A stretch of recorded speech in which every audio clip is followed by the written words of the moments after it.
दोस्तों आज हम बात करने जा रहे हैं जीरो डे नाम की इस मूवी के बारे में, जो कि रियल स्टोरी पर बेस है।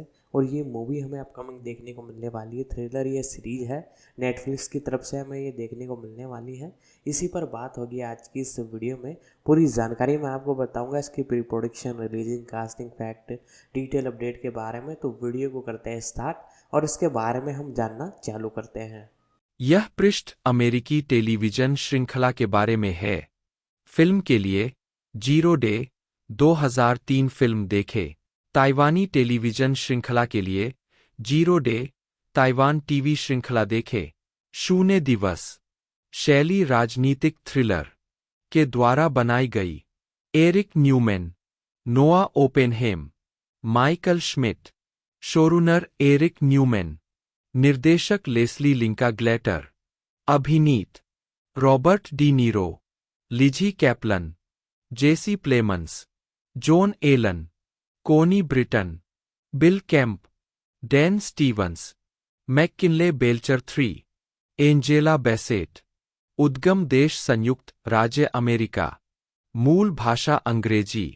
उत्पादन कार्यकारी निर्माता Robert De Niro, Eric Newman, Noah Oppenheim, Jonathan Glickman, Lesli Linka Glatter, Michael Schmidt. उत्पादन कंपनियां Panoramic Media, Prologue Entertainment, Grand Electric Productions. मूल release network Netflix. Zero day एक आगामी अमेरिकी राजनीतिक थ्रिलर टेलीविजन सीरीज है जिसे एरिक न्यूमैन, नोआ ओपेनहेम और माइकल श्मिट ने नेटफ्लिक्स के लिए, जिसका निर्देशन लेस्ली लिंका ग्लेटर ने किया है और इसमें रॉबर्ट डी नीरो और लिजी कैप्लन ने अभिनय किया है। इसे एक राजनीतिक साजिश थ्रिलर के रूप में वर्णित किया गया है जो एक विनाशकारी वैश्विक साइबर हमले पर केंद्रित है। इसका प्रीमियर 20 फरवरी 2025 को होगा। 2. गालना। मुख्य Robert De Niro, George Mullen, Lizzy Caplan, Alexandra Mullen, Jesse Plemons, Roger Carlson, Joan Allen, Sheila Mullen के रूप में, कोनी ब्रिटन, वैलेरी व्हाइटसेल के रूप में, बिल कैंप निर्देशक लाश के रूप में, Dan Stevens, Evan Green, Angela Bassett, राष्ट्रपति एवलिन मिशेल के रूप में, Matthew Modine, Richard Dreyer, McKinley Belcher 3, Carl Otieno. पुनरावर्ती Clark Gregg, Robert Lindon, Gabby Hoffmann, Monica Kidder के रूप में, मार्क इवानिर, नतन के रूप में, मोजान नवाबी, मेलिसा कोर्नब्लाउ के रूप में, एजेंट टॉम मैककार्थी के रूप में, क्विल कार्विन, एडेन ली, विशेष एजेंट एंजेला किम के रूप में, Ryan Spain, Leon Felton. Episode नहीं। शीर्षक निर्देशक 3 द्वारा लिखित। 4 मूल रिलीज की तारीख 5। 1 TBA Leslie Linka glitter teleplay, नोआ ओपेनहेम और एरिक न्यूमैन। कहानी नोआ ओपेनहेम और एरिक न्यूमैन और माइकल श्मिट 20 फरवरी 2025। 2 टीबीए लेस्ली लिंका ग्लेटर, नोआ ओपेनहेम और एरिक न्यूमैन 20 फरवरी 2025। 3 TBA Leslie Linka glitter, Roberto पैटिनो 20 फरवरी 2025। 4 TBA Leslie Linka glitter, Eli eighty 20 फरवरी 2025। 5 TBA Leslie Linka glitter, D Johnson 20 फरवरी 2025। 6 TBA Leslie Linka glitter, नोआ Oppenheim और Eric Newman 20 फरवरी 2025। उत्पादन नवंबर 2022 में बताया गया कि Eric Newman, Noah Oppenheim और Michael Schmidt ने कहानी की कल्पना की थी, जिसमें न्यूमैन और ओपेनहेम ने पायलट स्क्रिप्ट लिखी थी। रॉबर्ट डी नीरो के साथ अभिनय करने के साथ वह न्यूमैन, ओपेनहेम, पैनोरमिक मीडिया के जोनाथन ग्लिकमैन और श्मिट के साथ कार्यकारी निर्माता के रूप में भी काम करेंगे। 6. इस परियोजना की पुष्टि नेटफ्लिक्स ने 1 मार्च 2023 को की थी। 7. लेस्ली लिंका ग्लेटर निर्देशन करेंगे। 8.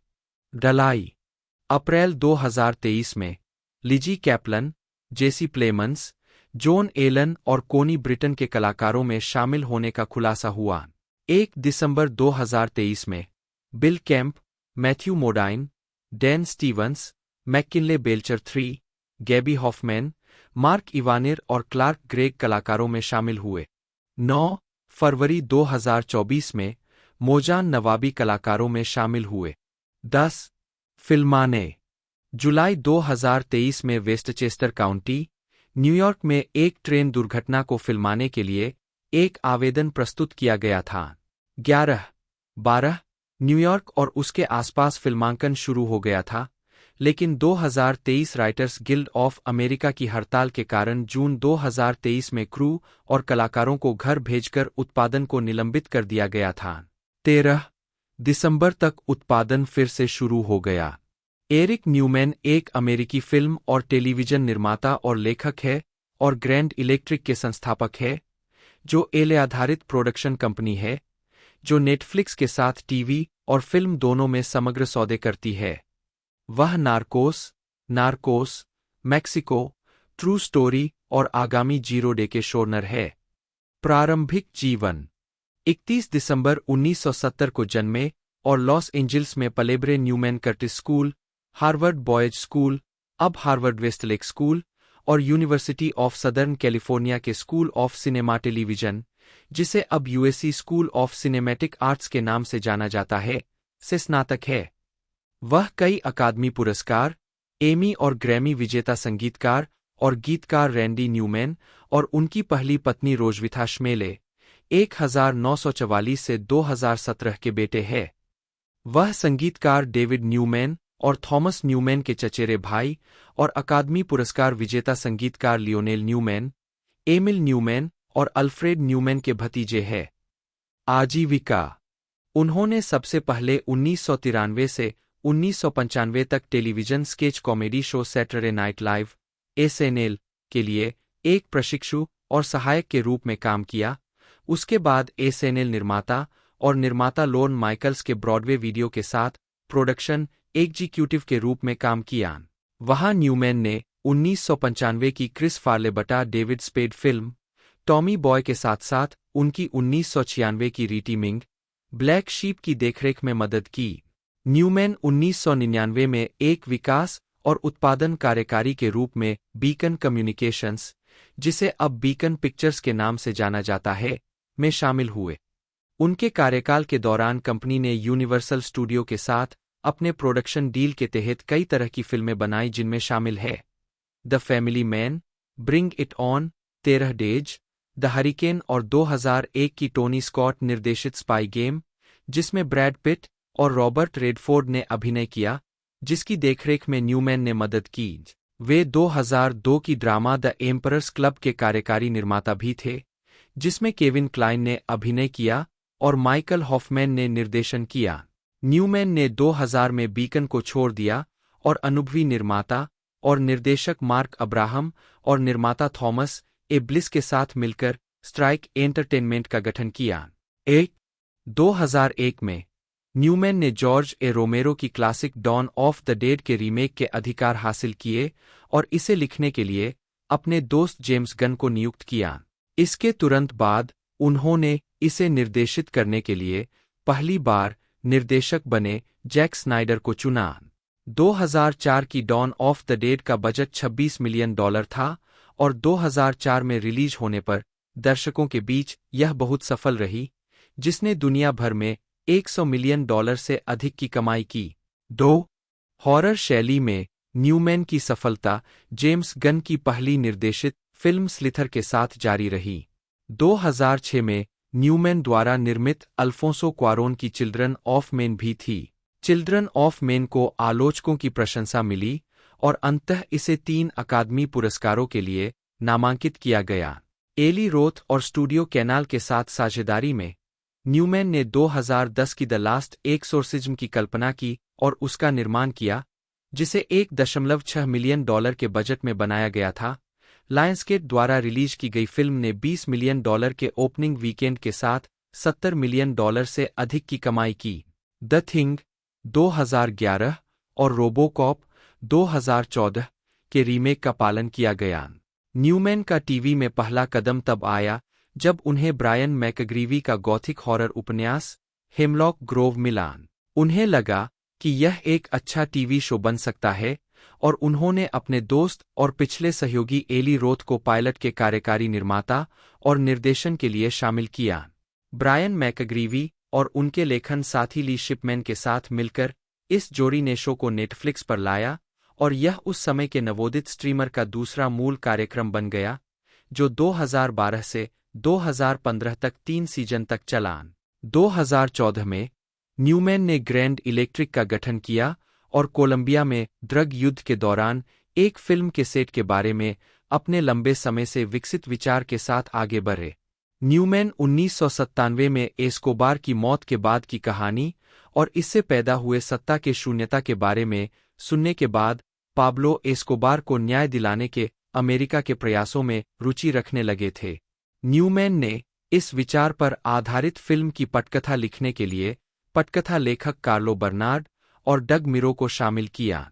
हेमलॉक ग्रोव के सीजन 2 के निर्माण के दौरान न्यूमैन को पता चला कि नेटफ्लिक्स लैटिन अमेरिका में विस्तार करने का इरादा रखता है और दक्षिण अमेरिकी अपील वाले प्रोजेक्ट की सक्रियता से तलाश कर रहा है।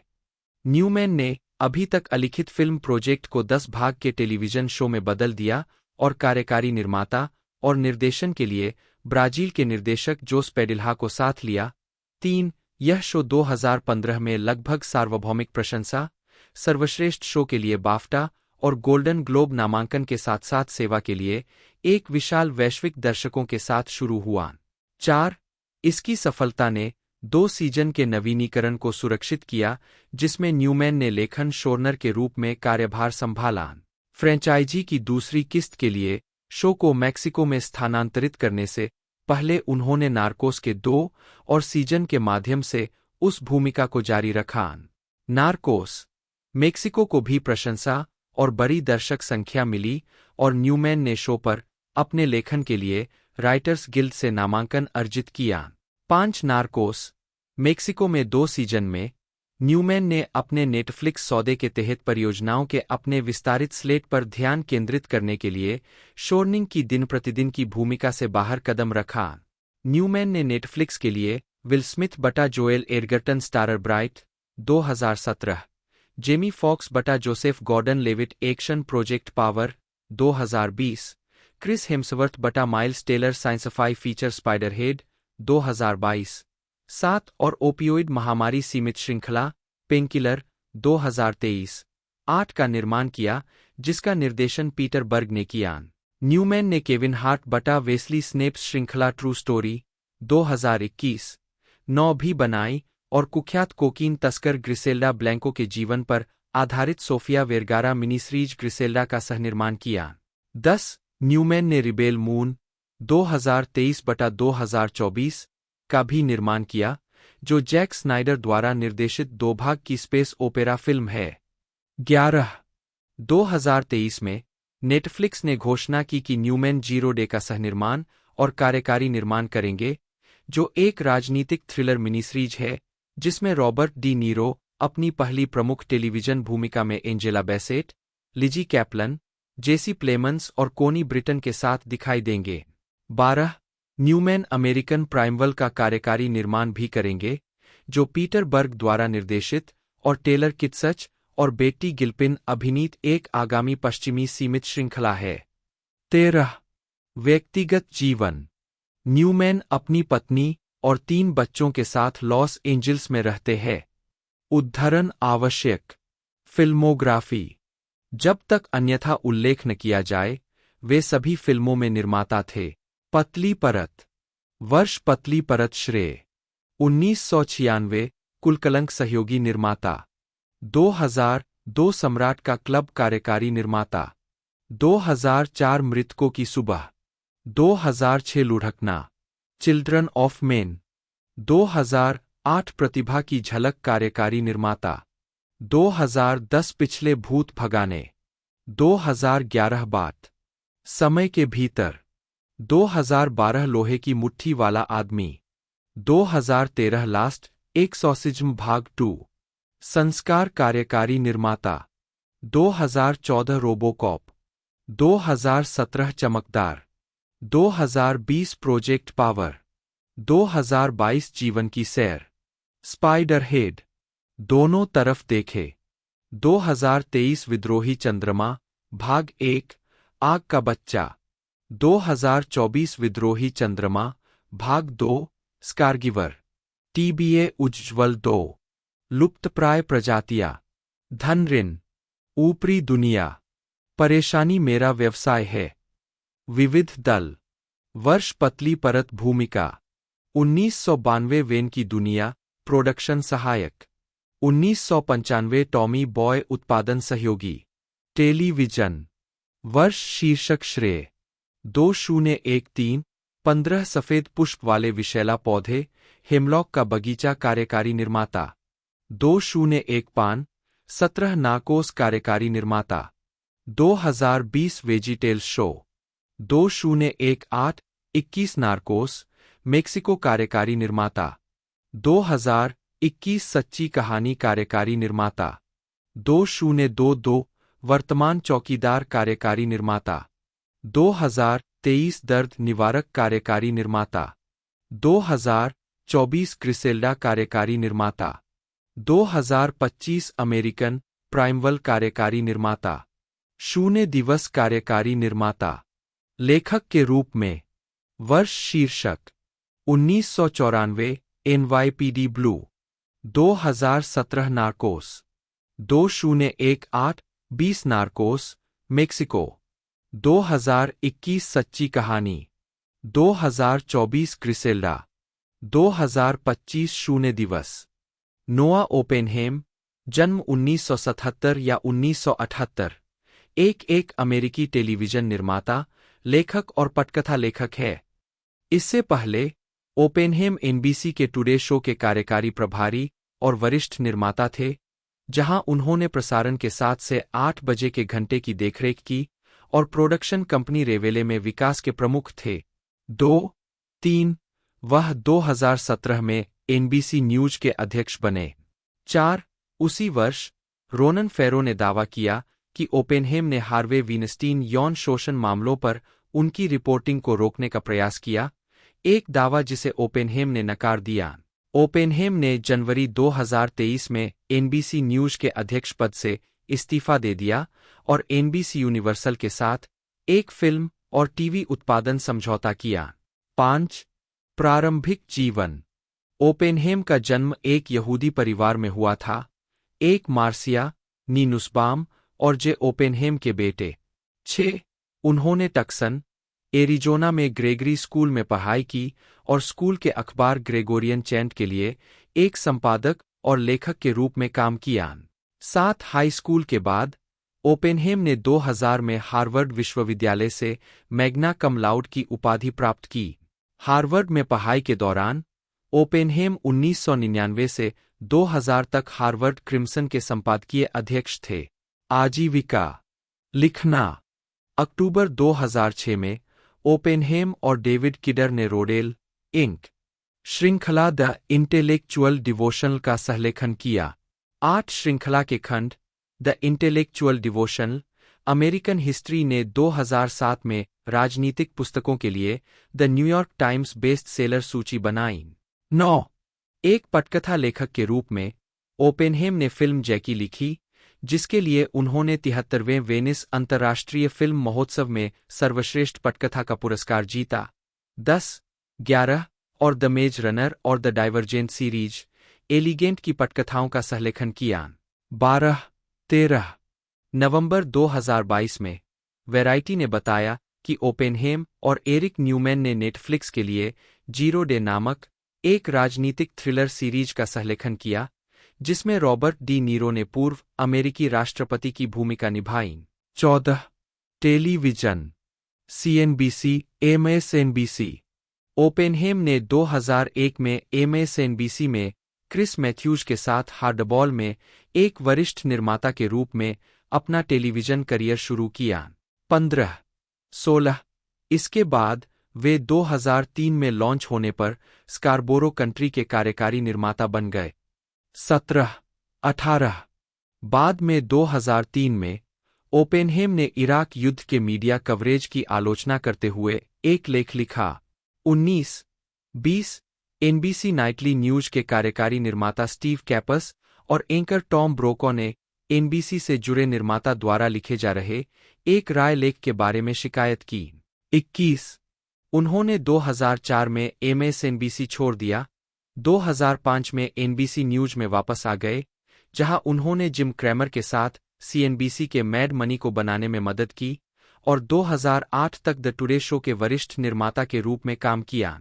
22 रेवेली 2008 में ओपेनहेम लॉस एंजल्स मनोरंजन समूह रेवेली में विकास के उपाध्यक्ष के रूप में शामिल हुए। 23 उन्होंने द ब्यूरीड लाइफ और इट्स ऑन विद एलेक्सा चुंग सहित विभिन्न टेलीविजन शो के विकास की देखरेख की। 24 उन्होंने 2010 में इसे छोड़ दिया। 25 एनबीसी न्यूज जनवरी 2015 में ओपेनहेम टुडे के वरिष्ठ उपाध्यक्ष के रूप में एनबीसी में लौट आए। 2 फरवरी 2017 में ओपेनहेम को एनबीसी न्यूज का अध्यक्ष बनाया गया। 26 ओपेनहेम के तहत मई 2019 में एनबीसी न्यूज ने एनबीसी न्यूज नाउ नामक एक स्ट्रीमिंग सेवा शुरू की।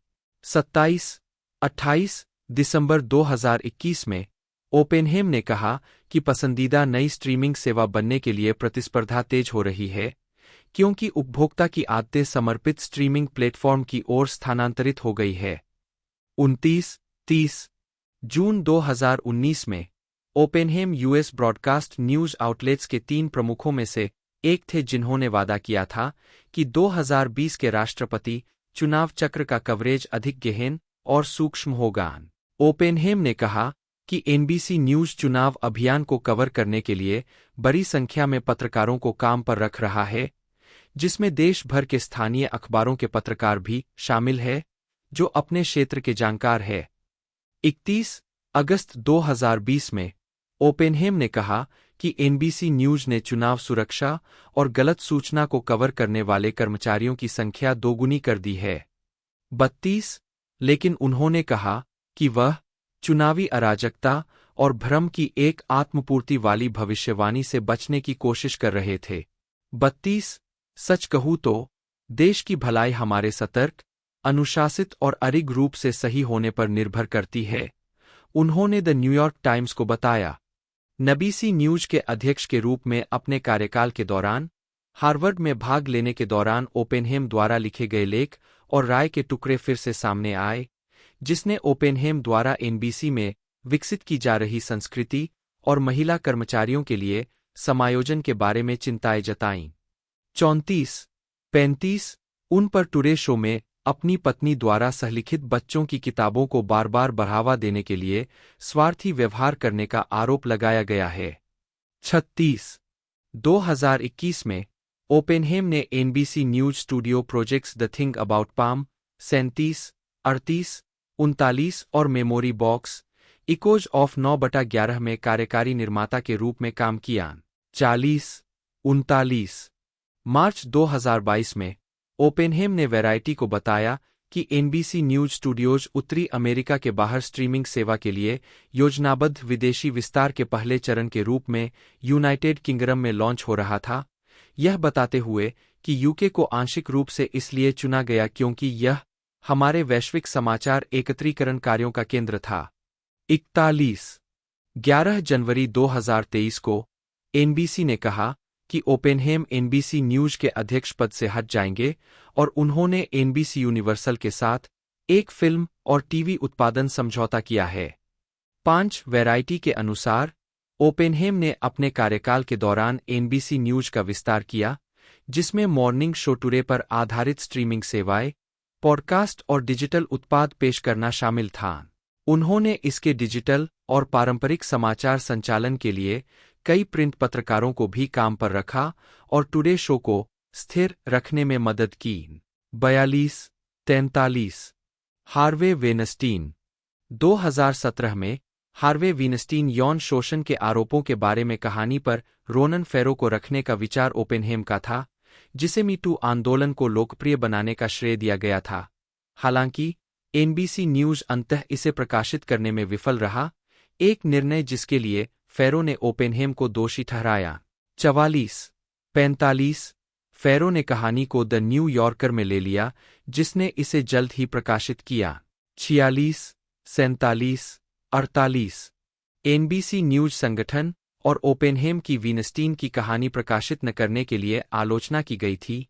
यह आलोचना तब और तेज हो गई जब मैट लॉयर के खिलाफ यौन उत्पीड़न के दावों की खबर सामने आई। 26-49 बाद में रोनेन फेरो ने कहा कि ओपेनहेम ने 2017 में एनबीसी न्यूज को उन आरोपों पर रिपोर्ट करने की अनुमति देने से इनकार करने में एक प्रमुख भूमिका निभाई थी।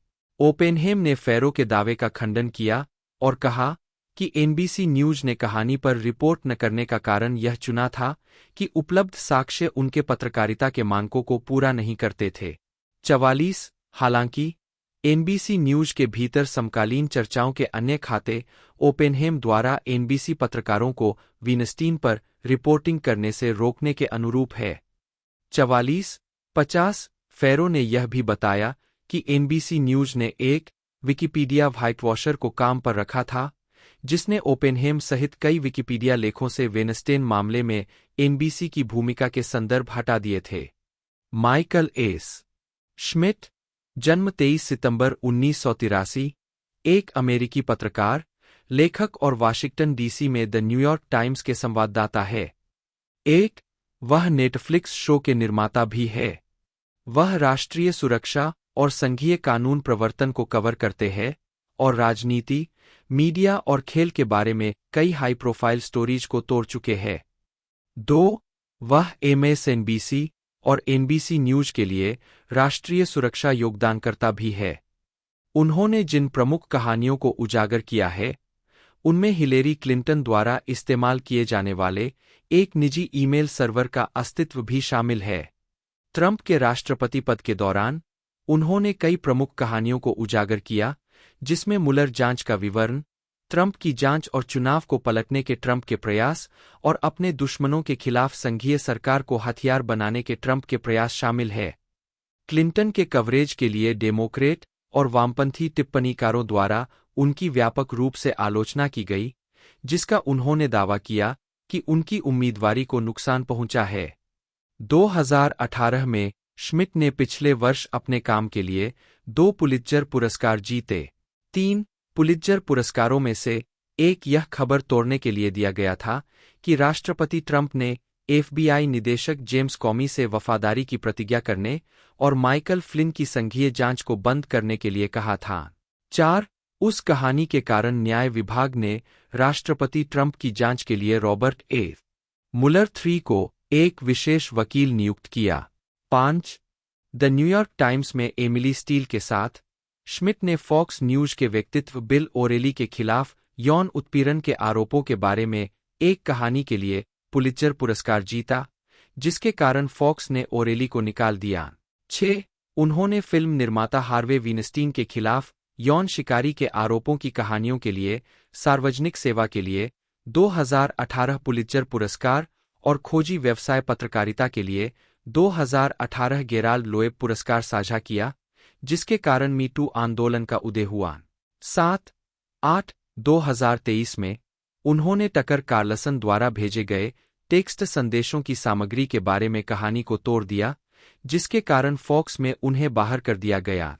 9 मार्च 2023 में नेटफ्लिक्स ने घोषणा की कि श्मिट रॉबर्ट डी नीरो अभिनीत सीमित श्रृंखला के कार्यकारी निर्माता और सहनिर्माता बनने जा रहे हैं। जीरो डे नामक श्रृंखला का निर्देशन लेस्ली लिंका ग्लेटर द्वारा किया जा रहा है, जिन्होंने पहले होमलैंड और मैड मेन के कई एपिसोड निर्देशित किए थे। जनीतिक थ्रिलर एक थ्रिलर है जो राजनीतिक सत्ता संघर्ष की पृष्ठभूमि पर आधारित है, उच्च दाव और रहस्य कहानी का मूल है। यह शैली अक्सर दर्शकों को राजनीति के महत्व पर विचार करने और समझने के लिए मजबूर करती है। इन कहानियों में दाव बहुत परे है और देश का भाग्य अक्सर एक व्यक्ति के हाथों में होता है। राजनीतिक भ्रष्टाचार, संगठित अपराध, आतंकवाद और युद्ध आम विषय है। राजनीतिक थ्रिलर जॉन एफ कैनेडी की हत्या या वाटरगेट स्कैंडल जैसे तथ्यों पर आधारित हो सकते हैं। साजिश थ्रिलर के साथ एक मजबूत ओवरलैप है। साहित्य। कुछ प्रारंभिक उदाहरण एलेक्जेंडर डुमास के ऐतिहासिक उपन्यासों, विशेष रूप से उनके थ्री मस्किटर्स उपन्यास, जिनमें अक्सर राजनीतिक षड्यंत्र शामिल होते हैं, के साथ साथ जोसेफ कॉनराड के उपन्यास द सीक्रेट एजेंट जैसे साहित्यिक कार्यों में पाए जा सकते हैं। गिल्स 1936 में राजनीतिक थ्रिलर का एक प्रारंभिक उदाहरण है। पुस्तक के एक उपकथानक में नायक गिल्स गैम्बियर खुद को प्रधानमंत्री के खिलाफ वामपंथी हत्या की साजिश में उलझा हुआ पाता है। साजिशकर्ताओं की अयोग्यता के कारण कथानक बिखर जाता है और गिल्स का अंत नायक के स्पेनिश गृहयुद्ध में लड़ने के लिए चले जाने के साथ होता है। 2. वास्तविक राजनीतिक थ्रिलर शीत युद्ध के शुरुआती दिनों में जीवंत हो गया। ग्राहम ग्रीन की द क्वाइट अमेरिकन 1955 प्रथम इंडोचीन युद्ध के दौरान वियतनाम में अमेरिकी भागीदारी के बारे में बताती है। रिचर्ड कॉन्डन की द मंचूरियन कैंडिडेट 1962 कोरियाई युद्ध के बाद और मैकार्थीवाद के दिनों में सेट की गई है। फ्रेडरिक फोर्सिथ की the day of the jackal में चार्ल्स डी गॉल पर हमले को रोकना है। राजनीतिक थ्रिलर के अन्य लेखकों में जेफरी आर्चर और डैनियल सिल्वा शामिल है। बंगाली साहित्य में समरेश मजूमदार की 8 कुथुरी नोए दोरजा, जिसका अर्थ है 8 कमरे और 9 दरवाजे, एक उदाहरण है। बिहार और भारतीय राजनीति की पृष्ठभूमि में होने वाली एक राजनीतिक थ्रिलर फवाज जलील की 2021 की नोबडी लाइक्स एन आउटसाइडर है। 3. पतली परत। अल्फ्रेड हिचकॉक की कई फिल्मों में पहले से ही राजनीतिक थ्रिलर के तत्व मौजूद है, जैसे the man who new too much, the 39 steps और फॉरेन कॉरेस्पोंडेंट। 1962 में जॉन फ्रैंकनहाइमर ने द मंचूरियन कैंडिडेट का फिल्म रूपांतरण बनाया।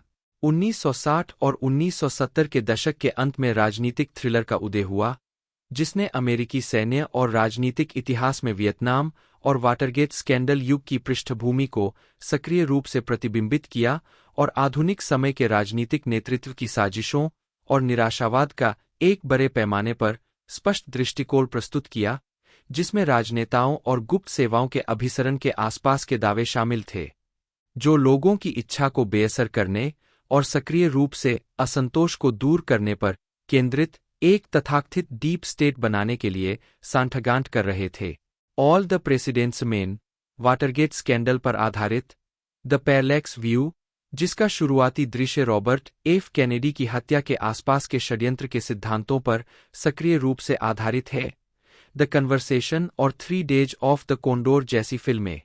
राजनीतिक थ्रिलर के अन्य उदाहरण है 7 days in May, Z, V for Vendetta, Romero, JFK, City Hall, Blow Out, Air Force 1, Snowden और द पोस्ट। 9/11 के बाद की कई राजनीतिक थ्रिलर फिल्में 11 सितंबर के हमलों या सामान्य रूप से आतंकवाद का उल्लेख करती है। टेलीविजन। 1990 का British drama serial house of cards एक राजनीतिक थ्रिलर है, जो यूनाइटेड किंगडम के प्रधानमंत्री के रूप में मार्गरेट थैचर के कार्यकाल के अंत के बाद सेट किया गया है, जिसमें चीफ व्हिप फ्रांसिस उर्कहार्ट प्रधानमंत्री बनने की कोशिश करते हैं।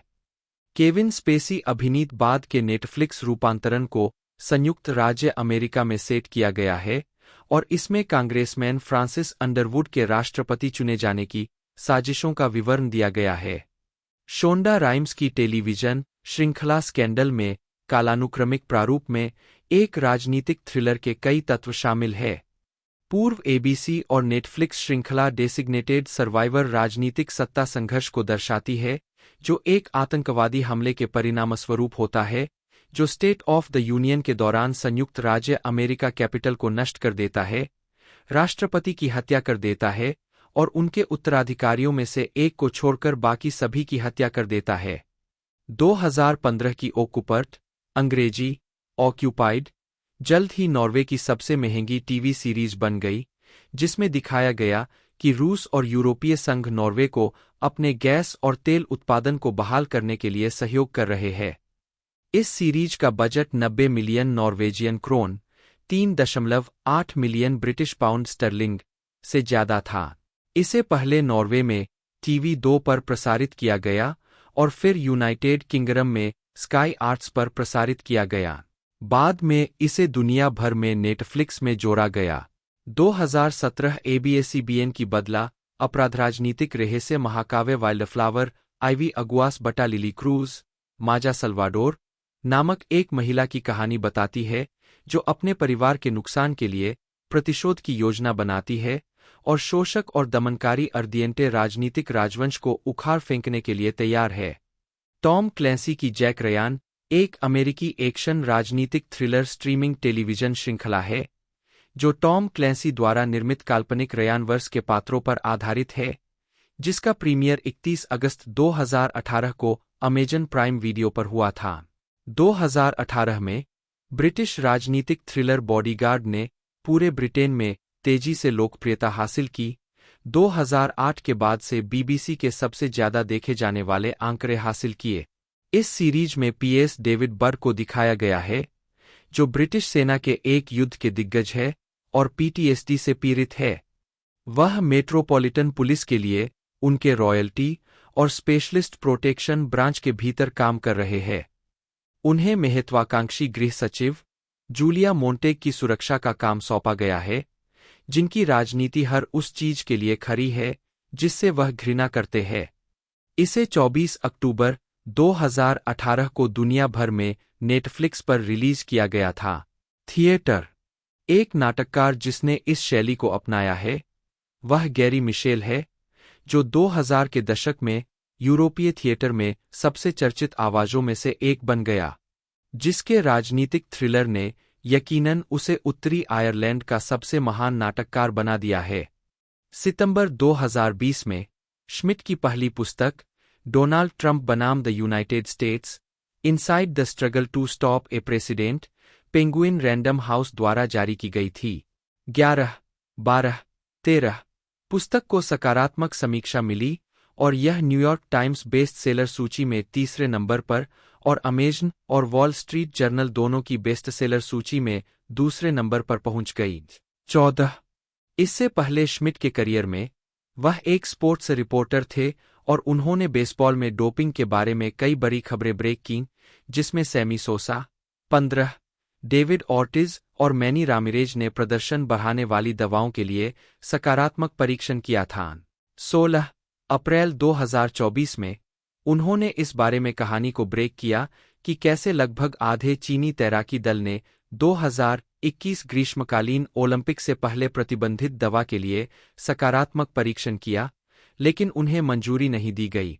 17 प्रारंभिक जीवन और शिक्षा श्मिट का जन्म न्यूयॉर्क के न्याक में एक यहूदी परिवार में हुआ था।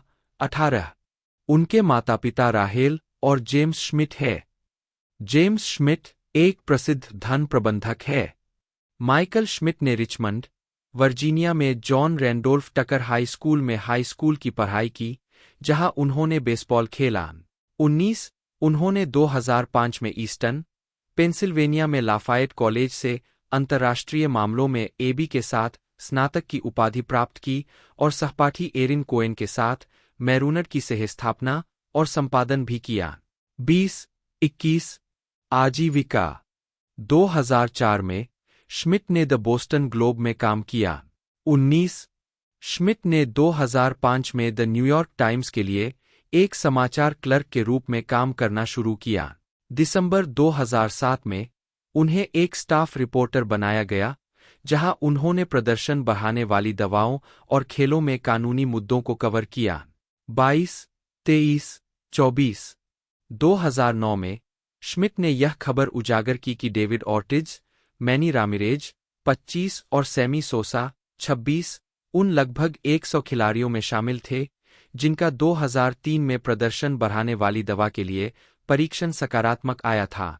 2010 में श्मिट ने इस बारे में कहानी को उजागर किया कि कैसे baseball super agent Scott Boras की फर्म ने एक युवा संभावना को ऋण में हजारों डॉलर प्रदान किए थे, जिससे यह सवाल उठा कि क्या बोरस की फर्म ने खिलाड़ियों के शोषण को रोकने के लिए बनाए गए नियमों को तोड़ा था।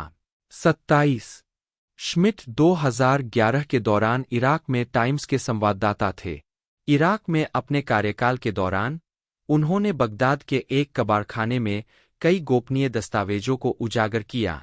ये दस्तावेज 2005 के हदीथा नरसंहार के बारे में मरीन की गवाही थे।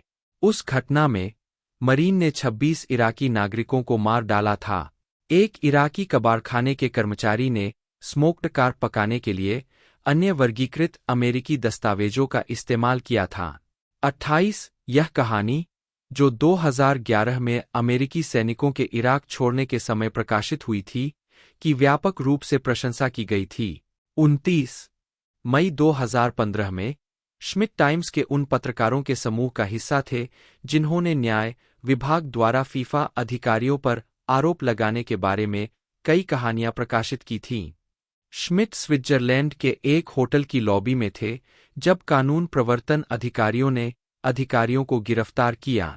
30 दिसंबर 2015 में श्मिट और मैट अपुजो, जूलिया प्रेस्टन के साथ मिलकर लिखे गए द्वारा न्यूयॉर्क टाइम्स की कहानी ने ताशफीन मलिक के लिए वीजा जांच प्रक्रिया के दौरान महत्वपूर्ण सबूतों को खोने के लिए अमेरिकी सरकार की आलोचना की, जो बाद में 2015 के सैन बर्नार्डिनो हमले में शूटरों में से एक बन गई। 31 एफबीआई के निदेशक ने रिपोर्टिंग को गड़बड़ के रूप में खारिज कर दिया और यह पता चला कि लेख में बताए गए अनुसार हिंसक जिहाद पर अपने विचारों के बारे में सोशल मीडिया पर खुलकर बात करने के बजाय उसने निजी संचार में इनका उल्लेख किया था। 32 न्यूयॉर्क टाइम्स के सार्वजनिक संपादक ने श्मिट और उनके सहलेख को, जिनमें से दोनों ने अनाम सरकारी स्रोतों पर भरोसा किया था, द्वारा इन लेखों के बाद प्रणालीगत परिवर्तनों का आह्वान किया। 32 श्मिट डोनाल्ड ट्रंप के सहयोगियों और रूसियों के बीच संबंधों की संघीय और कांग्रेस की जांच पर टाइम्स के प्रमुख रिपोर्टरों में से एक रहे हैं। 5 मार्च 2017 को श्मिट ने कहानी को तोड़ दिया कि एफबीआई निदेशक जेम्स कॉमी ने न्याय विभाग से ट्रंप के दावों का सार्वजनिक रूप से खंडन करने के लिए कहा था कि राष्ट्रपति ओबामा ने 2016 के अभियान के दौरान उन्हें वायरटैपिंग की थी। 33 श्मिट ने ट्रंप प्रेसिडेंसी के बारे में कई अन्य कहानियों को भी तोड़ दिया, जिसमें यह भी शामिल है कि ट्रंप ने अपने चीफ ऑफ स्टाफ जॉन केली को अपने दामाद जेरेड कुशनर को सुरक्षा मंजूरी देने का आदेश दिया, खुफिया समुदाय में व्यापक चिंताओं के बावजूद कि कुशनर के पास देश के सबसे बारीकी से संरक्षित रहस्यों तक पहुंच थी। 34 क्लिंटन ईमेल कहानी। मार्च 2015 में श्मिट ने यह कहानी उजागर की कि हिलेरी क्लिंटन ने विदेश मंत्री रहते हुए विशेष रूप से एक निजी ईमेल अकाउंट का इस्तेमाल किया था। 35 कहानी में कहा गया कि क्लिंटन ने संघीय आवश्यकताओं का उल्लंघन किया हो सकता है कि अधिकारियों के पत्राचार को एजेंसी के रिकॉर्ड के हिस्से के रूप में रखा जाए। कहानी के जवाब में क्लिंटन ने घोषणा की कि वह अपने कार्यकाल के दौरान अपने सभी कार्य संबंधी ईमेल जारी करेंगी। 36 स्टोरी ब्रेक करने के बाद वह हिलेरी क्लिंटन ईमेल विवाद को कवर करने वाले प्रमुख रिपोर्टर थे। हिलेरी क्लिंटन के रक्षकों ने कहा है कि श्मिट का उनके बारे में कवरेज निष्पक्ष नहीं था और मीडिया मैटर्स समूह और अन्य उदारवादियों द्वारा उनकी अक्सर आलोचना की गई है। 37 क्लिंटन ईमेल स्टोरी ब्रेक करने के बाद मीडिया मैटर्स के संस्थापक और अध्यक्ष डेविड ब्रॉक ने स्टोरी के बारे में द न्यूयॉर्क टाइम्स को एक खुला पत्र लिखा, जिसमें जल्द से जल्द एक प्रमुख सुधार करने के लिए कहा गया। टाइम्स ने कोई सुधार नहीं चलाया। 39 विदेश विभाग के महानिरीक्षक ने मई 2016 में कहा कि क्लिंटन के खाते के उपयोग ने विदेश विभाग की रिकॉर्ड रखने की नीतियों का उल्लंघन किया है। रॉबर्ट एंथोनी डी नीरो बटा डी एनार ओ बटा डी नी रो इटालियन डी एनायारो, जन्म 17 अगस्त 1943, एक अमेरिकी अभिनेता और फिल्म निर्माता है।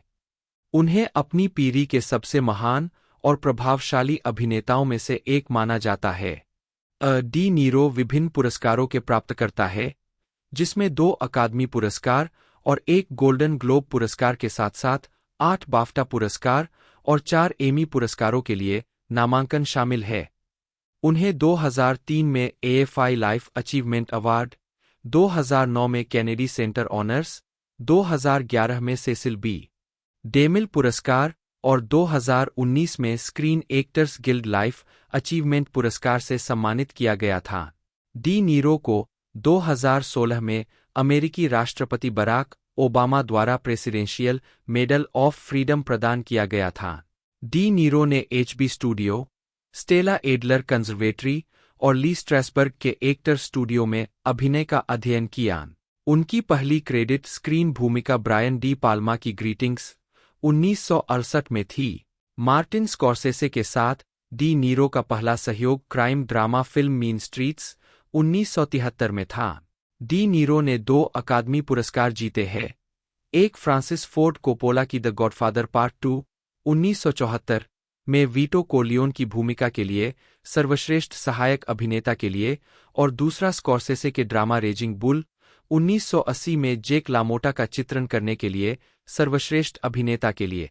डी नीरो को taxi driver 1976, The Deer Hunter 1978, Awakenings 1990, Cape Fear 1991, उन्हें Bang The Drum Slowly 1973, 1976, The King Of Comedy 1982, Once Upon A Time in America 1984, Brazil 1985, The Mission 1986, Angel Heart 1987, The Untouchables 1987, Goodfellas 1990, This Boy's Life 1993, Mary Shelley's Frankenstein 1994, Heat 1995, Casino 1995, Jackie Brown 1997, Joker 2019 और the Irishman 2019 में उनकी film भूमिकाओं के लिए भी जाना जाता है। उन्होंने ए ब्रोंक्स टेल 1993 और द गुड शेफर्ड 2006 दोनों का निर्देशन और अभिनय किया। उनकी हास्य भूमिकाओं में हाय मॉम 1970, मिडनाइट रन 1988, वैग द डॉग 1997, एनालाइज दिस 1999 और इसका sequel analyse that 2002, meet the parents films 2000 से 2010 और द इंटर्न 2015। अपनी टेलीविजन भूमिकाओं के लिए भी जाने जाने वाले डी नीरो ने HBO film the wizard of lies 2017 में बर्नी मैडॉफ का किरदार निभाया, जिसके लिए उन्हें लिमिटेड सीरीज या मूवी में उत्कृष्ट लीड एक्टर के लिए प्राइम टाइम एमी अवार्ड के लिए नामांकन मिला। Netflix limited series When They See Us 2019 के निर्माण के लिए और सैटरडे नाइट लाइव में रॉबर्ट मुलर की भूमिका निभाने के लिए उन्हें आगे एमी अवार्ड के लिए नामांकन मिला। 6. डी नीरो और निर्माता जेन रोसेंथल ने 1989 में फिल्म और टेलीविजन प्रोडक्शन कंपनी ट्राइबेका प्रोडक्शंस की स्थापना की, जिसने उनकी खुद की कई फिल्मों का निर्माण किया है। रोसेंथल के साथ मिलकर उन्होंने 2002 में ट्रिबेका फिल्म फेस्टिवल की भी स्थापना की। डी नीरो की कई फिल्मों को अमेरिकी सिनेमा की क्लासिक्स माना जाता है। लाइब्रेरी ऑफ कांग्रेस द्वारा 2023 तक डी नीरो की 6 फिल्मों को सांस्कृतिक, ऐतिहासिक या सौंदर्य की दृष्टि से महत्वपूर्ण के रूप में United states national film registry में शामिल किया गया है। 7. अमेरिकी फिल्म संस्थान AFI की अब तक की 100 महानतम अमेरिकी फिल्मों की सूची में 5 फिल्में शामिल है। टाइम आउट पत्रिका की 100 सर्वश्रेष्ठ फिल्मों की सूची में डी नीरो की 7 फिल्में शामिल थीं, जिन्हें उद्योग में अभिनेताओं द्वारा चुना गया था। प्रारंभिक जीवन और शिक्षा। रॉबर्ट एंथनी डी नीरो 9 का जन्म न्यूयॉर्क शहर के मैनहट्टन बोरो में 17 अगस्त 1943 को हुआ था। 10. वे चित्रकार वर्जीनिया एडमिरल और रॉबर्ट डी नीरो सीनियर की इकलौती संतान थे। 11. उनके पिता आयरिश और इतालवी वंश के थे। 12. जबकि उनकी मां डच, अंग्रेजी, फ्रेंच और जर्मन वंश की थीं। 13. उनके माता-पिता, जो मैसाचुसेट्स के प्रोविंसटाउन में हंस हॉफमैन की चित्रकला कक्षाओं में मिले थे, जब वे 2 साल के थे, तब उनके पिता ने घोषणा की कि वे समलैंगिक हैं, जिसके बाद वे अलग हो गए। 14. डी नीरो का पालन पोषण उनकी मां ने मैनहट्टन के ग्रीनविच विलेज और लिटिल इटली पड़ोस में किया। उनके पिता पास में ही रहते थे और बचपन के दौरान डी नीरो के करीब रहे। 15-17 उनकी मां प्रेस्बिटेरियन थीं, लेकिन वयस्क होने पर नास्तिक बन गई, जबकि उनके पिता 12 साल की उम्र से ही कैथोलिक थे। 18-19 अपने माता-पिता की इच्छा के विरुद्ध, उनके दादा-दादी ने डे नीरो को गुप्त रूप से कैथोलिक चर्च में बपतिस्मा दे दिया था, जबकि वह अपने माता-पिता के तलाक के दौरान उनके साथ रह रहे थे। 19 डी नीरो ने 6ठी कक्षा तक मैनहट्टन के एक सार्वजनिक प्राथमिक विद्यालय PS 41 में पढ़ाई की। उन्होंने ड्रामेटिक वर्कशॉप में अभिनय की कक्षाएं शुरू की और 10 साल की उम्र में स्कूल में अपना स्टेज डेब्यू किया। द विजार्ड ऑफ ओज में कायर शेर की भूमिका निभाई। 20-21 बाद में वे 7वीं और 8वीं कक्षा के लिए लिटिल रेड स्कूल हाउस के ऊपरी school Elizabeth Irwin high school गए। 22 फिर उन्हें 9वीं कक्षा के लिए high school of music and art में स्वीकार कर लिया गया, लेकिन एक सार्वजनिक जूनियर हाई स्कूल में स्थानांतरित होने से पहले उन्होंने केवल कुछ समय के लिए ही पढ़ाई की। IS 71 Charles Evans Hughes junior high school. 23 De Niro ने मैकबर्नी स्कूल और बाद में रोड्स प्रिपरेटरी स्कूल में हाई स्कूल में पढ़ाई की। 24-25-17 बाद में उन्होंने कहा, जब मैं लगभग 18 साल का था, मैं एक टीवी शो देख रहा था और मैंने कहा, अगर ये अभिनेता इससे जीविकोपार्जन कर रहे हैं और वे वास्तव में इतने अच्छे नहीं हैं, तो मैं उनसे बुरा कुछ नहीं कर सकता। 26 उन्होंने HB स्टूडियो और ली स्ट्रैसबर्ग के एक्टर स्टूडियो में अभिनय का अध्ययन किया। 24-27 डी नीरो ने स्टेला एडलर कंजर्वेटरी की स्टेला एडलर के साथ भी अध्ययन किया, जहां उन्हें स्टेनिस्लावस्की प्रणाली की तकनीकों से अवगत कराया गया। 28 एक युवा अभिनेता के रूप में De Niro Marlon Brando, Montgomery Clift, James dean, Greta Garbo, Geraldine page और किम स्टेनली के काम से प्रेरित थे। 29 आजीविका 1963 से 1973 प्रारंभिक भूमिकाएं और सफलता। डी नीरो ने मार्टिन स्कॉर्सेसे की फिल्म मीन स्ट्रीट्स 1973 में छोटे अपराधी जॉनी बॉय सिवेलो की भूमिका निभाई। डी नीरो ने एनकाउंटर, 3 रूम्स इन मैनहट्टन, दोनों 1965 में रिलीज, और लेस जूनेस लूप्स 1968 में छोटी फिल्म भूमिकाएं निभाईं। इसके तुरंत बाद डी नीरो को ग्रीटिंग्स 1968 में एक प्रमुख भूमिका मिली, जो वियतनाम युद्ध के मसौदे से बचने वाले पुरुषों के बारे में एक व्यंग्यात्मक फिल्म थी। यह फिल्म डी नीरो और निर्देशक ब्रायन डी पाल्मा के बीच शुरुआती सहयोगों की श्रृंखला की पहली फिल्म थी। 1 साल बाद De Niro drama Sam's Song में दिखाई दिए, जिसमें उन्होंने न्यूयॉर्क शहर के एक फिल्म निर्माता की भूमिका निभाई। इसके अलावा 1969 में वे डी पाल्मा की कॉमेडी द वेडिंग पार्टी में दिखाई दिए। हालांकि इसे 1963 में फिल्माया गया था, लेकिन इसे 6 साल तक रिलीज नहीं किया गया। डी नीरो, जो उस समय भी अज्ञात थे, को द न्यूयॉर्क टाइम्स के हॉवर्ड थॉम्पसन से अनुकूल समीक्षा मिली। यह हास्यास्पद कॉमेडी 3 युवा लोगों द्वारा विनम्रतापूर्वक निर्मित और कुछ अपरिचित चेहरों का उपयोग करके बहुत मजेदार है। 30 इसके बाद वे रोजर कॉर्मन की कम बजट की अपराध ड्रामा ब्लरी मामा 1970 में नजर आए, जो मां बार्कर के जीवन का एक हीला रूपांतरण था, जो 4 अमेरिकी अपराधियों की मां थी, जिनमें से एक का किरदार डी नीरो ने निभाया था, लॉयड बार्कर। थॉम्पसन ने फिल्म की प्रशंसा की और सोचा कि कलाकारों ने बढ़िया प्रदर्शन किया है।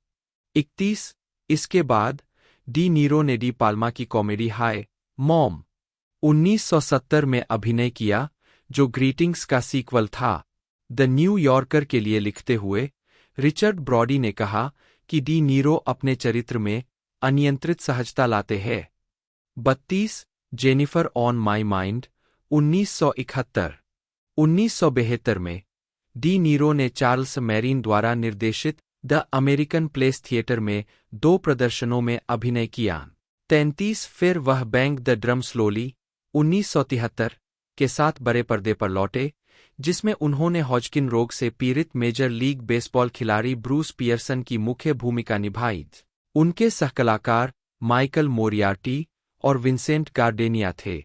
मार्क हैरिस के 1956 के इसी नाम के उपन्यास पर आधारित इस फिल्म को आलोचकों की प्रशंसा मिली और डी नीरो को और अधिक पहचान दिलाने में मदद मिली। हॉलीवुड रिपोर्टर ने लिखा, डी नीरो इस प्रदर्शन के साथ खुद को फिल्मों में सबसे अच्छे और सबसे पसंद किए जाने वाले युवा चरित्र अभिनेताओं में से एक साबित करते हैं। 34-36 हैरिस ने बाद में डी नीरो के बारे में लिखा, उन्होंने केवल उतना ही बेसबॉल सीखा जितना उन्हें अपनी भूमिका के लिए आवश्यक था। मुझे संदेह है कि उन्होंने कभी फिर से बेसबॉल को छूने की परवाह की होगी। 1973 में डी नीरो ने मार्टिन स्कॉर्सेसे के साथ सहयोग करना शुरू किया जब वह अपराध फिल्म मीन स्ट्रीट्स 1973 में दिखाई दिए, जिसमें हार्वे कीटल सहकलाकार थे। 20 हालांकि डी नीरो को भूमिकाओं का विकल्प दिया गया था, स्कॉर्सेसे चाहते थे कि डी नीरो जॉनी बॉय सिवेलो की भूमिका निभाए, जो एक छोटा अपराधी है जो स्थानीय गिरोह में शामिल होने का काम करता है। 37 जबकि डी नीरो और कीटल को कुछ दृश्यों में सुधार करने की स्वतंत्रता दी गई थी, सहायक निर्देशक रॉन सैटलॉफ याद करते हैं कि डी नीरो बेहद गंभीर थे, अपनी भूमिका और तैयारी में बेहद शामिल थे और बाकी कलाकारों और चालक दल से अलग हो गए थे। 38 मीन स्ट्रीट्स का प्रदर्शन कान फिल्म समारोह में हुआ, उसके 5 महीने बाद न्यूयॉर्क फिल्म समारोह में। 40 द न्यूयॉर्क टाइम्स की पॉलिन केल भी डी नीरो से उतनी ही प्रभावित थीं। उन्होंने लिखा कि वह एक साहसी अभिनेता है और जिन्होंने उन्हें केवल उस अयोग्य सन की बैंक द ड्रम स्लोली के मुस्कुराते हुए तंबाकू चबाने वाले मूर्ख के रूप में पंजीकृत किया है, वे उनके अस्थिर प्रदर्शन के लिए तैयार नहीं होंगे। डी नीरो कुछ ऐसा करते हैं जो डस्टिन हॉफमैन मिडनाइट काउबॉय में कर रहे थे, लेकिन अधिक जंगली। यह बच्चा सिर्फ अभिनय नहीं करता, वह भाप में उड़ जाता है। 39 1997 में मीन स्ट्रीट्स को कांग्रेस के पुस्तकालय द्वारा यूएस नेशनल फिल्म रजिस्ट्री में सांस्कृतिक, ऐतिहासिक या सौंदर्य की दृष्टि से महत्वपूर्ण होने के कारण संरक्षण के लिए चुना गया था। 1974 से 1980 स्कॉर्सेसे सहयोग और प्रशंसा। डी नीरो ने फ्रांसिस फोर्ड कोपोला की अपराध महाकाव्य द गॉडफादर पार्ट 2 1974 में युवा वीटो कोर्लियोन की भूमिका निभाते हुए महत्वपूर्ण भूमिका निभाई थी। डी नीरो ने पहले किस्त द गॉडफादर 1972 के लिए ऑडिशन दिया था, लेकिन the gang that couldn't shoot straight करने के पक्ष में इस परियोजना को छोड़ दिया था। कोपोला ने उन्हें याद करते हुए डी नीरो को इसके बजाय पार्ट 2 में एक भूमिका दी। 42 अपने चरित्र को चित्रित करने के लिए डी नीरो ने मुख्य रूप से कई सिसिली बोलियों में बात की। 20 हालांकि उन्होंने कुछ लाइनें अंग्रेजी में कही। फिल्म व्यावसायिक रूप से सफल रही और इसने दुनिया भर के बॉक्स ऑफिस पर $48 मिलियन की कमाई की। 43 गॉडफादर पार्ट 2 को 47वें अकादमी पुरस्कारों में 11 नामांकन मिले। डी नीरो और मार्लन ब्रैंडो, जिन्होंने पहली फिल्म में बड़े वीटो कोर्लियोन की भूमिका निभाई थी, एक ही काल्पनिक चरित्र को चित्रित करने के लिए अकादमी पुरस्कार जीतने वाले अभिनेताओं की पहली जोड़ी थी। 45 मीन स्ट्रीट्स में स्कॉर्सेसे के साथ काम करने के बाद डी नीरो ने मनोवैज्ञानिक ड्रामा टैक्सी ड्राइवर 1976 के लिए फिर से उनके साथ सहयोग किया। वियतनाम युद्ध के बाद कठोर और नैतिक रूप से दिवालिया न्यूयॉर्क शहर में सेट फिल्म ट्रेविस बिकल की कहानी बताती है, जो एक अकेला टैक्सी चालक है जो पागलपन की ओर उतरता है। भूमिका की तैयारी में डी नीरो ने यूएस आर्मी बेस के सदस्यों के साथ उनके मिडवेस्टर्न उच्चारण और तौर तरीकों को सीखने के लिए समय बिताया। 46 उन्होंने वजन में 30 पाउंड 13 किलोग्राम भी खो दिया, आग्नेयास्त्र प्रशिक्षण लिया और टैक्सी ड्राइवरों के व्यवहार का अध्ययन किया। 47 फिल्म को समीक्षकों द्वारा प्रशंसित किया गया था, विशेष रूप से डी नीरो के प्रदर्शन के लिए। वाशिंगटन पोस्ट के आलोचक ने इसे उनके ऐतिहासिक प्रदर्शन के रूप में सराहा। 48 50 51 उनका यू टॉकिंग टू मी उद्धरण, जिसे उन्होंने सुधारा था। 52 को अमेरिकी फिल्म संस्थान द्वारा AFI के 100 साल 100 मूवी उद्धरणों में 10वें सबसे यादगार उद्धरण के रूप में चुना गया था। 2005 में इस फिल्म को टाइम पत्रिका ने अब तक की 100 सर्वश्रेष्ठ फिल्मों में से एक चुना था। 53 डी नीरो और डोमिनिक सांडा ने फिल्म 1900 में एक विवाहित जोड़े की भूमिका निभाई है। 1976 में डी नीरो की 2 और फिल्में रिलीज हुईं। उन्होंने बर्नार्डो बर्टोलुची द्वारा निर्देशित ऐतिहासिक ड्रामा 1900 में अभिनय किया। कई कलाकारों से सजी यह फिल्म इटली के एमिलिया क्षेत्र में सेट है और 2 लोगों, जमींदार अल्फ्रेडो बर्लिंगिएरी, डी नीरो और किसान ओल्मो डाल्को, गेरार्ड डेपार्डियू की कहानी बताती है, जो 20वीं सदी के पहले भाग में फासीवाद और साम्यवाद के बीच राजनीतिक संघर्षों को देखते हैं और उनमें भाग लेते हैं। इसके बाद उन्होंने द लास्ट टाइकून में एक सीईओ की भूमिका निभाई, जो एफ. स्कॉट फिट्जगेराल्ड के इसी नाम के उपन्यास पर आधारित थी, जिसे ब्रिटिश पटकथा लेखक हेरोल्ड पिंटर ने रूपांतरित किया था। डी नीरो ने इस भूमिका के लिए 42 पाउंड 19 किलोग्राम वजन कम किया और निर्देशक एलिया कजान ने देखा कि डी नीरो रविवार को अभ्यास करते थे। उन्होंने आगे कहा, बॉबी और मैं शूट किए जाने वाले दृश्यों पर चर्चा करते थे। बॉबी अधिक सावधान है। वह बहुत कल्पनाशील है। वह बहुत सटीक है। वह अंदर और बाहर दोनों जगह सब कुछ समझ लेता है। उसके पास अच्छी भावनाएं हैं। वह एक चरित्र अभिनेता है। वह जो कुछ भी करता है, वह गन्ना करता है। अच्छे तरीके से, लेकिन वह गन्ना करता है। 766 फिल्म को मिश्रित समीक्षा मिली। वैरायटी पत्रिका के आलोचक ने कहा कि फिल्म अनफोकस्ड थी और डी नीरो के प्रदर्शन को थोड़ा दिलचस्प कहा। 55 फिल्म आलोचक मैरी ब्रेनर ने लिखा, यह एक ऐसी भूमिका है जो द गॉडफादर पार्ट 2 में वीटो कोर्लियोन के उनके शानदार और साहसी चित्रण को भी पार कर जाती है।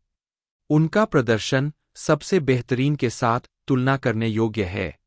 56 1977 में डी नीरो के एकमात्र प्रोजेक्ट के लिए उन्होंने स्कॉर्सेज की संगीतमय ड्रामा न्यूयॉर्क में लिजा मिनेली के साथ अभिनय किया। डी नीरो ने सैक्सोफोनिस्ट जिमी का चित्रण करने के लिए संगीतकार जॉर्जी ऑल्ड से सैक्सोफोन बजाना सीखा, जिसे एक पॉप गायक मिनेली से प्यार हो जाता है। 57 फिल्म को आमतौर पर मिश्रित प्रतिक्रिया मिली, हालांकि आलोचक डी नीरो के प्रति दयालु थे। 58 फिल्म को डी नीरो के लिए मोशन पिक्चर म्यूजिकल या कॉमेडी में सर्वश्रेष्ठ अभिनेता सहित 4 गोल्डन ग्लोब पुरस्कारों के लिए नामांकित किया गया था। 59 1978 में डी नीरो ने माइकल सिमिनो की महाकाव्य युद्ध फिल्म द डियर हंटर में अभिनय किया। कहानी क्लेयरटन, पेंसिल्वेनिया में घटती है, जो पिट्सबर्ग के दक्षिण में मोनोंगेला नदी पर एक श्रमिक वर्ग का शहर है और वियतनाम में है। निर्माता माइकल डीली ने इस भूमिका के लिए डी नीरो का पीछा किया, क्योंकि उनकी पिछली फिल्मों की प्रसिद्धि एक भयानक सी लगने वाली कहानी और एक बमुश्किल ज्ञात निर्देशक को विपणन योग्य बनाने में मदद करेगी। 61 पटकथा और निर्देशक की तैयारी से प्रभावित होकर डी नीरो फिल्म पर हस्ताक्षर करने वाले पहले लोगों में से थे। 62 द डियर हंटर के लिए समीक्षाएं आमतौर पर सकारात्मक थीं और कलाकारों ने अपने प्रदर्शन के लिए मजबूत प्रशंसा अर्जित की। 62 फिल्म को अकादमी पुरस्कार, गोल्डन ग्लोब्स और ब्रिटिश अकादमी फिल्म पुरस्कार बाफ्टा में नामांकन प्राप्त हुआ। 63 64 65 2007 में अमेरिकन फिल्म इंस्टीट्यूट ने AFI के 100 फिल्मों की सूची के 10वीं वर्षगांठ संस्करण में इसे अब तक की 53वीं सबसे महान अमेरिकी फिल्म का दर्जा दिया। 66 डी नीरो और स्कोरसेसे के बीच चौथा सहयोग 1980 में जीवनी नाटक रेजिंग बुल के साथ हुआ था। जेक लामोटा के संस्मरण रेजिंग बुल, माई स्टोरी से अनुकूलित, डी नीरो ने इतालवी अमेरिकी मिडिलवेट मुक्केबाज लामोटा का किरदार निभाया है, जिसके हिंसक व्यवहार और गुस्से ने उसकी पत्नी और परिवार के साथ उसके रिश्ते को नष्ट कर दिया था। जो पेस्की और कैथी मोरियार्टी के सहकलाकार, डी नीरो ने बाद में कहा कि यह तैयारी करने के लिए सबसे कठिन भूमिकाओं में से एक थी, क्योंकि उन्हें 60 पाउंड 27 किलोग्राम वजन बढ़ाना था और बॉक्सिंग सीखनी थी। 67 पुस्तक महान साहित्य नहीं है, लेकिन इसमें बहुत दिल है, डी नीरो ने उस समय स्कोरसेसे से कहा। 68 69 हॉलीवुड रिपोर्टर के आलोचक ने घोषणा की कि डी नीरो अविश्वसनीय है और अभिनेता को लगभग पहचानना मुश्किल बना देते हैं। वे आश्चर्यजनक रूप से ला मोट्टा की तरह दिखते हैं। अंतिम दृश्यों में डी नीरो की उपस्थिति भी आश्चर्यजनक है। 70 बीबीसी के माइकल थॉमसन ने कहा कि स्कॉर्सेसे की शक्ति डी नीरो की तीव्रता से मेल खाती है, जो मुक्केबाज की आत्मा में गहराई से उतरते हैं। 71, 72, 53वें अकादमी पुरस्कारों में फिल्म को 8 नामांकन मिले, जिसमें डी नीरो के लिए सर्वश्रेष्ठ अभिनेता का पुरस्कार भी शामिल था, जिसके लिए उन्होंने जीत हासिल की। 73 रेजिंग बुल को तब से अमेरिकी आलोचकों द्वारा 1980 के दशक की सबसे महान फिल्मों में से एक माना जाता है। 71 स्टेनली कुब्रिक की द शाइनिंग में जैक टॉरेंस की भूमिका के लिए डी नीरो पर दृढ़ता से विचार किया गया था, लेकिन यह भूमिका जैक निकोलसन को मिली, जो इस भूमिका के लिए निर्देशक की पहली पसंद थे।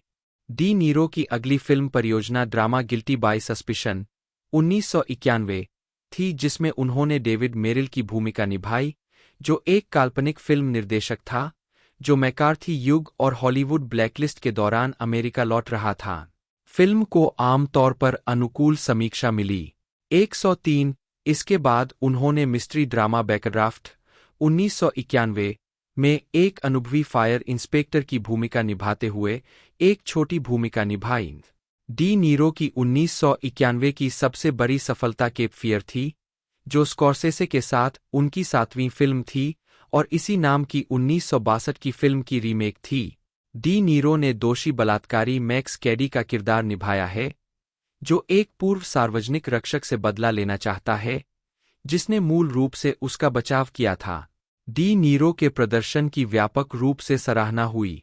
104 105 फिल्म ने $182 मिलियन की सफल कमाई की और 64वें अकादमी पुरस्कार में डी नीरो को सर्वश्रेष्ठ अभिनेता का नामांकन दिलाया। 106 107 1992 से 1997 निर्देशन की शुरुआत और अपराध नाटक। 1992 में डी नीरो 2 फिल्मों में दिखाई दिए। पहली, मिस्ट्रेस, एक कॉमेडी ड्रामा है जिसमें उन्होंने निर्दयी व्यवसायी इवान राइट की भूमिका निभाई थी।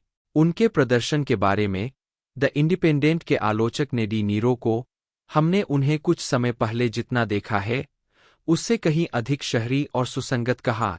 108 इरविन विंकलर की नाइट एंड द सिटी उनकी दूसरी रिलीज थी, जो इसी नाम की 1950 1981 से 1991 नाटक, हास्य और पुरस्कार सफलता।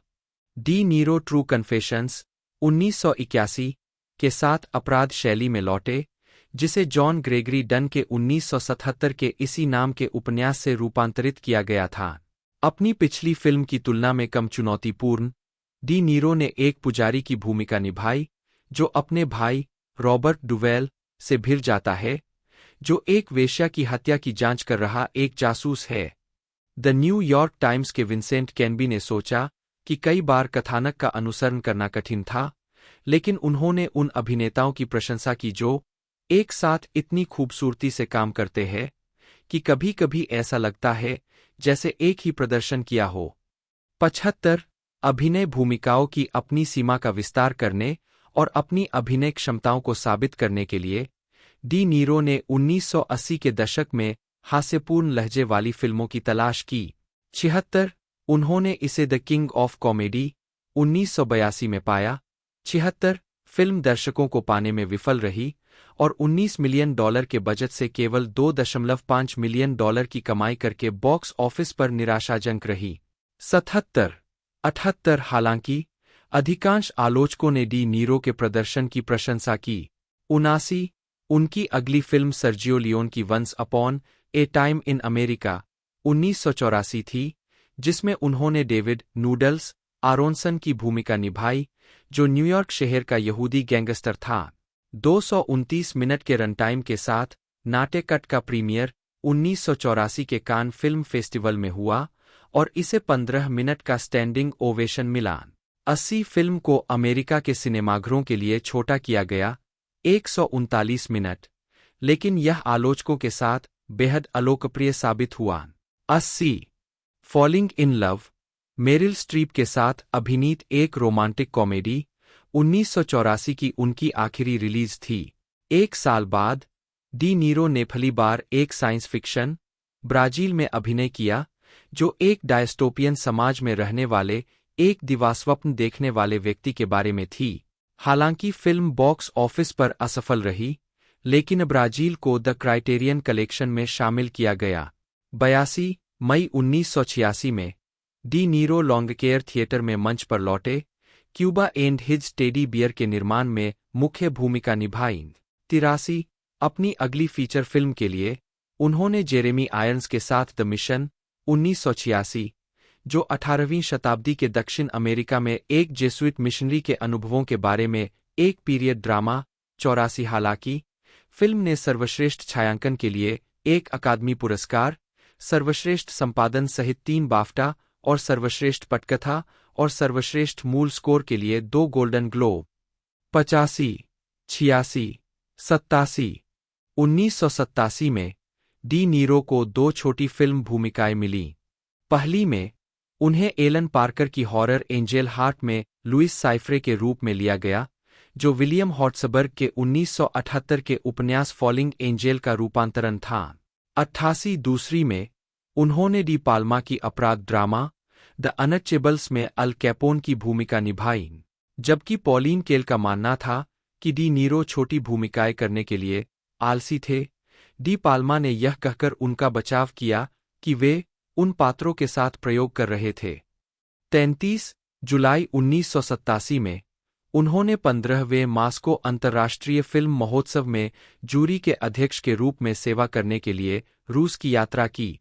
89 अंत में उस वर्ष उन्होंने documentary Dear America Letters Home from Vietnam के लिए एक वॉइस ओवर प्रदान किया। फिल्म को सौहार्दपूर्ण स्वागत मिला और यह व्यावसायिक रूप से सफल रही, जिसने दुनिया भर में $81 मिलियन की कमाई की।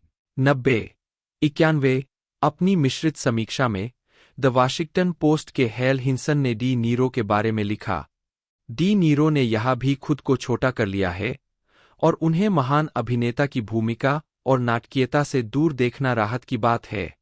नतीजतन वे मीन स्ट्रीट्स या न्यूयॉर्क के बाद से उतने नए नहीं लगे हैं। वाल्श उन फिल्मों में निभाए गए किरदारों की तुलना में ज्यादा किरदार की भूमिका में है। अवधारणा में कम विशिष्टता है, वे ज्यादा एक प्रकार के हैं, लेकिन अभिनेता उसमें सहजता से फिट बैठते हैं और कॉमेडी करने का मौका, विशेष रूप से ग्रोडिन जैसे आदर्श कॉमिक फॉयल के विपरीत, उन्हें फिर से जीवंत कर देता है। 92 उन्होंने स्कोरसेसे की the last temptation of Christ 1988 में जीसस क्राइस्ट की भूमिका निभाने का मौका ठुकरा दिया। हालांकि उन्होंने निर्देशक से कहा कि अगर जरूरत पड़ी तो वह एक एहसान के तौर पर ऐसा करेंगे। इसके बजाय स्कोरसेसे ने विलेम डेफो को कास्ट किया। 93 1989 में डी नीरो ने कई फिल्मों में अभिनय किया जो व्यापक रूप से नहीं देखी गईं। उन्होंने एड हैरिस और कैथी बेकर के साथ ड्रामा जैकनाइफ में अभिनय किया। फिल्म एक वियतनाम के दिग्गज, उसकी बहन और साथी सेना के दोस्त के बीच के जटिल संबंधों के इर्दगिर्द घूमती है। इसके बाद उन्होंने सीन पेन और डेमी मूर के साथ crime comedy we're no angels 1989 में अभिनय किया, जो इसी नाम की 1955 की फिल्म की रीमेक थी। यह जोड़ी फरार अपराधियों की भूमिका निभाती है जो कनारा की ओर भागते हैं। एक साल बाद उन्होंने जेन फोंडा के साथ romantic drama Stanley and iris में अभिनय। आधुनिक समीक्षा एग्रीगेटर रॉटन टोमाटोज ने उन्हें क्रमशः 47% और 33% की अनुमोदन रेटिंग दी है। 94 95 1988 ड्यूविल फिल्म फेस्टिवल में डी नीरो 1988 में डेउविल फिल्म फेस्टिवल में डी नीरो और स्कॉर्सेसे जल्द ही 1990 में अपने छठे सहयोग के लिए फिर से मिले, अपराध फिल्म गुडफेलास के साथ। यह निकोलस पिलेगी द्वारा 1985 की नॉनफिक्शन किताब वाइजगाय का रूपांतरण है। फिल्म 1955 से 1980 तक माफिया सहयोगी हेनरी हिल, रे लियोटा और उनके दोस्तों और परिवार के जीवन का वर्णन करती है। डी नीरो ने जेम्स कॉनवे की भूमिका निभाई, जो एक आयरिश ट्रक कारजैकर और गैंगस्टर था। गुडफेलास का प्रीमियर 47वें वेनिस अंतर्राष्ट्रीय फिल्म समारोह में इतालवी आलोचकों की उत्साही प्रतिक्रिया के साथ हुआ, हालांकि इसने व्यापक रिलीज पर $46 मिलियन की मध्यम कमाई की। 97 रोलिंग स्टोन पत्रिका के लिए लिखते हुए पीटर ट्रेवर्स ने कलाकारों के प्रदर्शन की प्रशंसा की। 98 शिकागो ट्रिब्यून के जीन सिस्केल उनके सुधारित प्रदर्शनों से समान रूप से प्रभावित हुए और आसानी से वर्ष की सर्वश्रेष्ठ फिल्मों में से एक का निष्कर्ष निकाला। 99 पुरस्कार सत्र में फिल्म को 6 अकादमी पुरस्कारों के लिए नामांकित किया गया था और डी नीरो को बाफ्टा में सर्वश्रेष्ठ अभिनेता के लिए नामांकित किया गया था। 101 2007 में अमेरिकी फिल्म संस्थान ने AFI के 100 साल 100 फिल्मों की सूची के अपने 10वें वर्षगांठ संस्करण में इसे अब तक की 92वीं सबसे महान अमेरिकी फिल्म का दर्जा दिया। 66 इसके अलावा 1990 में डी नीरो पेनी मार्शल द्वारा निर्देशित अवेकनिंग्स में मुख्य भूमिका में दिखाई दिए। ओलिवर सैक्स की 1973 की इसी शीर्षक वाली पुस्तक पर आधारित यह नाटक फिल्म को 3 अकादमी पुरस्कारों के लिए नामांकित किया गया था, जिसमें डी नीरो के लिए सर्वश्रेष्ठ अभिनेता का पुरस्कार भी शामिल था। 100 सैक्स ने बाद में फिल्म के बारे में टिप्पणी की, मैं इसके बहुत से हिस्से से खुश था। मुझे लगता है कि एक अनोखे तरीके से डी नीरो ने किसी तरह पार्किंसोनियन होने का एहसास किया। अन्य स्तरों पर मुझे लगता है कि चीजें कुछ हद तक भावुक और सरलीकृत थीं। 102 तो दोस्तों ये सीरीज़ हमें 20 फरवरी को देखने को मिलने वाली है। एपिसोडों की बात की जाए तो सेक्शन 1 के अंदर हमें तकरीबन 6 एपिसोड देखने को मिलने वाले हैं। 6 के 6 एपिसोड बेहतरीन रहने वाले हैं और रियल स्टोरी पर बेस ये मूवी रहेगी, जैसा कि आप टाइटल से समझ गए होंगे। बाकी मैंने पूरी जानकारी इस सीरीज़ के बारे में आपको बता दी है। एक तरह से आप मूवी मान सकते हैं, सीरीज मान सकते हैं। 6 एपिसोड के साथ ये हमें देखने को मिल रही है, तो इसे आप देख पाओगे नेटफ्लिक्स पर बहुत जल्द 20 तारीख को ये लॉन्च कर दी जाएगी। बाकी मैंने पूरी डिटेल इसकी बता दी है। आज की इस वीडियो में दोस्तों इतना ही, मिलते हैं अगले वीडियो में।